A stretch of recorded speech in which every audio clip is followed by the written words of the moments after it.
Olá, meus irmãos. Obrigado a todos pela atenção de sempre. E hoje nós vamos ler no capítulo 21, haverá falsos cristos e falsos profetas. Os falsos profetas da erraticidade. Item 10. Os falsos profetas não se encontram unicamente entre os encarnados. Há os também, e em muito maior número, entre os espíritos orgulhosos que, aparentando amor e caridade, semeiam a desunião e retardam a obra de emancipação da humanidade, lançando-lhe através de seus sistemas absurdos, depois de terem feito que seus médiuns aceitem. E para melhor fascinarem aqueles a quem desejam iludir, para darem mais peso às suas teorias, se apoiam sem escrúpulos de nomes que só com muito respeito os homens pronunciam. São eles que espalham o fermento dos antagonismos entre os grupos, que os impelem a isolarem-se uns dos outros e a olharem-se com prevenção. Isso por si só bastaria para os desmascarar, pois procedendo assim, são os primeiros a dar o mais formal desmentido às suas pretensões. Cegos, portanto, são os homens que se deixam cair em tão grosseiro embuste. Estudando o livro dos médiuns, nós podemos perceber que existem várias categorias de espíritos. Entre eles, existem os pseudo-sábios e também os espíritos zombeteiros. Os pseudo-sábios, eles têm uma linguagem que muitas vezes pode se confundir com a de um espírito sério. Mas, se analisarmos a fundo a mensagem, perceberemos que se trata de um embuste. E muitos espíritos se apresentam, conforme disse o Evangelho, com nomes respeitáveis, para ganhar respeito e enganar os homens de fé cega. Ou seja, necessitamos estudar para que consigamos perceber onde está o erro de uma mensagem falsa, se ela realmente é falsa ou se é verdadeira. Porque muitos se apresentam como Dr. Bezerra, Eurípides Barçanufo, Chico Xavier, Irmã Dulce, mas na verdade não passam de espíritos embusteiros. Basta que analisemos o conteúdo da mensagem e perceberemos que a mensagem em si, ela não alcança a grandeza que comporta tais espíritos de quem citamos os nomes.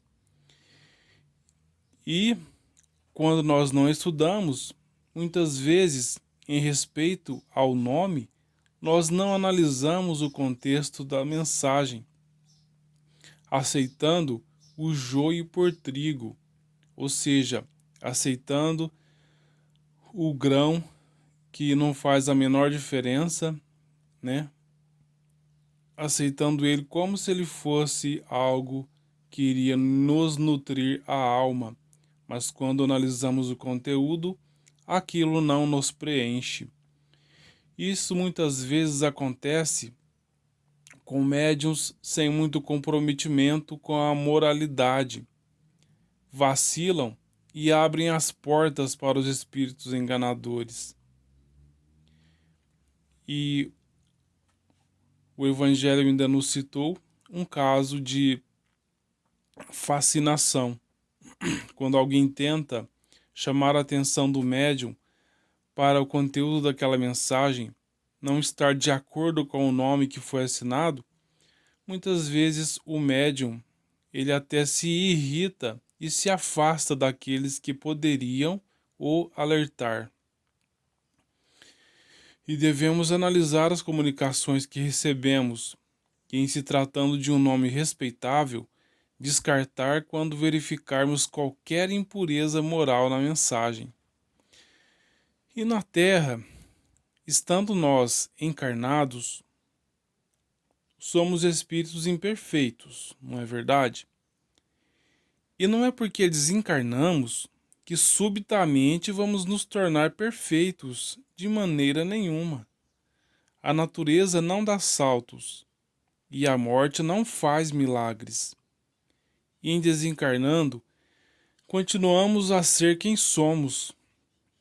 Se somos maus ou enganadores, assim continuamos sendo na outra dimensão. E por isso se faz perigoso acreditar em qualquer espírito. E a gente se pergunta então, mas então como saberei quando acreditar em tal ou tal espírito, tal ou tal mensagem? Comecemos por analisar a conduta do médium. Em seguida, a seriedade da casa em que participa esse médium, levando em consideração que essa comunicação tenha vindo a lume em um centro espírita, é claro, pois aprendemos com o livro dos médiuns que uma comunicação mediúnica ostensiva deve acontecer dentro de uma casa espírita. E analisados esses princípios, então, analisemos a comunicação recebida e observemos se tal comunicação traz consolação, se tem conteúdo evangélico, se não fala coisas desnecessárias.